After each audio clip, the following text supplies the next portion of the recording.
In this week's episode of Working with Work, it's all about priorities, mission control style.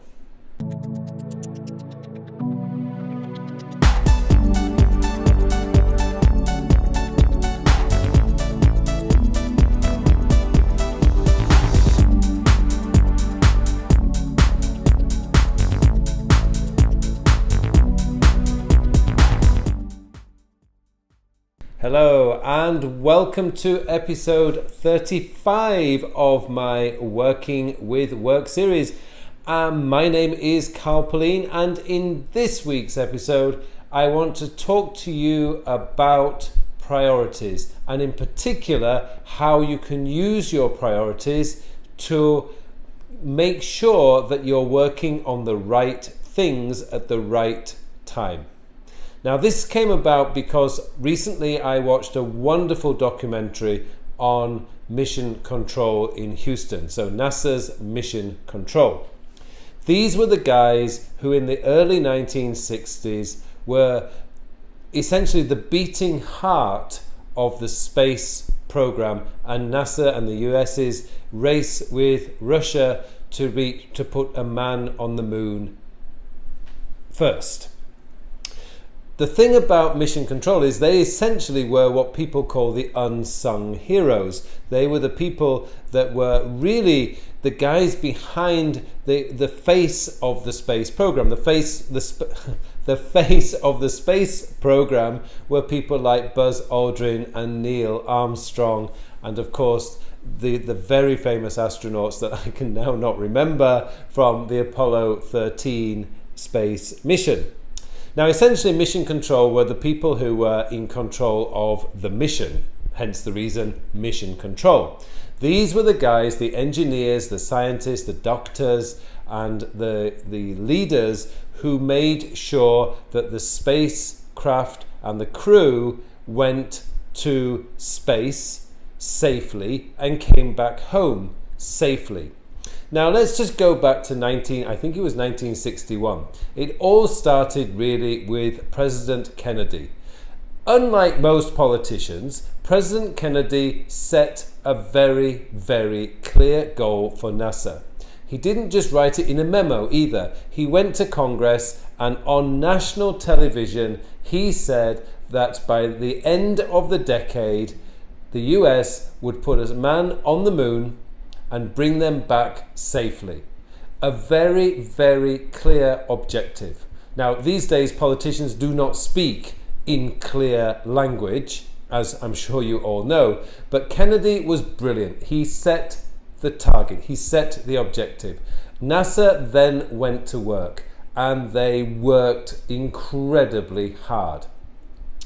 Now, that's a real summary of the story, and I'm sure you all know the story of the space race. But the thing about mission control is they had three priorities in all their missions, right from the very first mission right through to the end, even going into the space shuttle, and even today with the International Space Station, they have exactly the same set of three priorities. Priority number one, which overrides everything else, is crew safety. So any decision that mission control makes, any decision that even the crew makes, any decision that anybody makes, the first question that is asked is, will this risk crew safety? The answer to that question, yes or no, will determine whether they will actually take that action. So let's just say, for argument's sake, no, this will not affect crew safety. Priority number two, spacecraft safety. The spacecraft itself is a multi-million-dollar machine. They do not want it damaged. And besides, if you do damage the spacecraft, you are then putting the lives of the crew at risk. So therefore, you're damaging number one priority. So number two priority is spacecraft safety. Will it be safe for the spacecraft to do this maneuver? Will it be safe for this spacecraft to do this objective? The final priority is mission safety or mission outcome? Will it affect the outcome of the mission? So the decision has to be made yes or no. Now, the beauty of having priorities like that, crew safety, spacecraft safety, mission safety, in that order, means that every engineer, every flight director, everybody in mission control knows exactly what their objectives are. And that is the beauty of, and we can use that with productivity, because whenever you're making decisions every day about what it is you want to get done, you need a set of priorities to look at. So for example, if you have a very, very important presentation to do, and somebody gives you a piece of work to do, the first question you need to look at is, the first thing you need to do is look at your priorities for that particular period of time. Will this affect the integrity of this presentation? Will this prevent me from preparing properly for this presentation? Yes or no?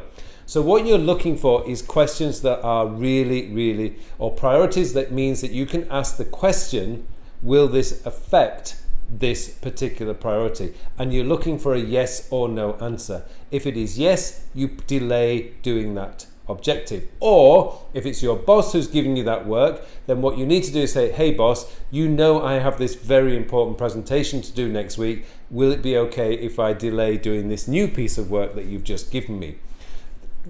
I would suggest that when you're setting your priorities, you have 1, 2, 3. But you don't have to. You could obviously have 1, 2, or you could just have one priority. I strongly recommend that you do not have more than 3, because then there's a good chance that whatever anybody gives you to do additionally, or whatever anybody asks you to do, you're just going to say no. So don't have too many priorities, but you do need to look at where your priorities are, because this is how you can get the most important work done. And that is always going to be the key. But I just love that idea of any decision you make has to run through this kind of priority model. What is your priorities? And then you can actually run anything new that you have to do and ask yourself, is this going to affect these priorities? It is just a wonderful way of making sure that whatever you're doing on a daily, weekly and monthly basis, that you are doing the right thing. Now, if you look at a bigger picture of this, and as I've talked in this episode before, and I've written in my blog posts and many other places, I strongly believe that your goals, your life outcome, the things that you want to achieve in your life should be the number one priority. Not your boss, not your company, but for you personally, it needs to be you, your family, your career. Because these days we don't generally stay in the same company forever. We tend to switch and change our jobs. So you need to be looking after your own career. So your priorities need to be along the lines of yourself, not the priorities of your boss, not necessarily the priorities of your company, unless of course you own the company. You need to be quite selfish about this, because life is about you, it's not about the company you work for. When you retire, your company within a few years will forget who you are, unless you're the next Steve Jobs, whereby your legacy will live on forever. But the key here is having a set of priorities that you run through every decision through those priorities. Will it affect this project? Will it affect this goal? Will it affect my life outcome? And then use that model to make decisions about what you are going to work on or what you are going to change in your life. It is a really good way of making sure that you are always on target, always doing the right thing for you and for your life outcomes. And I really think that is an important message to get across to you guys. Okay, that's really all I wanted to say. But if you haven't seen the movie, I can't remember its exact title right now, but I will put a link to the movie. It is available on Netflix. I strongly recommend it for you if you really want to get yourself completely productive, because it is such a wonderful movie, and I think that you will get a lot of insights out of how to plan your actions. Okay, thanks very much for watching this episode. I wish you all a very, very productive week.